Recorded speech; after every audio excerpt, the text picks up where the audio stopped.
Document insurance 4000 எடுத்துட்டாங்க. மீதி எவ்வளவு வரும்? 81 ரூபா வரும். 81 ரூபாய் 30 ரூபா எடுத்துட்டா மீதி எவ்வளவு வரும்?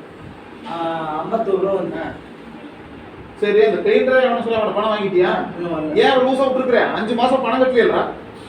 வாங்கிருக்கணும் வல்றா நீ பணம். பெயிண்ட் வாங்கின பணம் யாரு கட்டுறது? பெயிண்ட் 30 ரூபா பணம் வாங்கிருக்கல, அந்த பணம் யாரு வாங்குறது? ஏத்தனால வீட்டுக்குள்ள கேட்டு பண்ணலாம் புரியுதா? இவன்ட்ட என்ன பேசினாலும் தாகாது. சரி, பெயிண்டரை பிடிச்சிக்கினா அது வந்து இவன் தான் பார்க்கணும்ப்பா. அவள எவனே தெரியாது. அப்படி முடியாது. அதான் முடியும். கதிரோட தான் பிடிச்சானோ. கதிரோட தான் பிடிச்சானோ.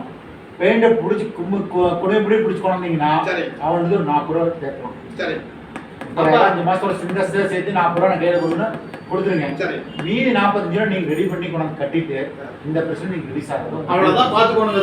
நீ ரிலீஸ் ஆகிறதுக்கு முன்னாடி என்ன இதுக்கு நீ பதில் சொல்லு. யாரை கொண்டாந்து உட்கார வைக்கிறீங்க, உட்கார வைங்க. யார்கிட்ட கையெழுத்து போடுறீங்க, பணத்தை கொடுங்க. அவனுக்கு சம்மந்தமே இல்லக்கா. எதுக்கு மிச்சம் அவனுக்கு சம்மந்தமே கிடையாது. வாங்கினது கதிர்வேடு தான். நேரா போனா கதிர்வேடு தான் ஸ்டேஷன் போய் போறாங்க.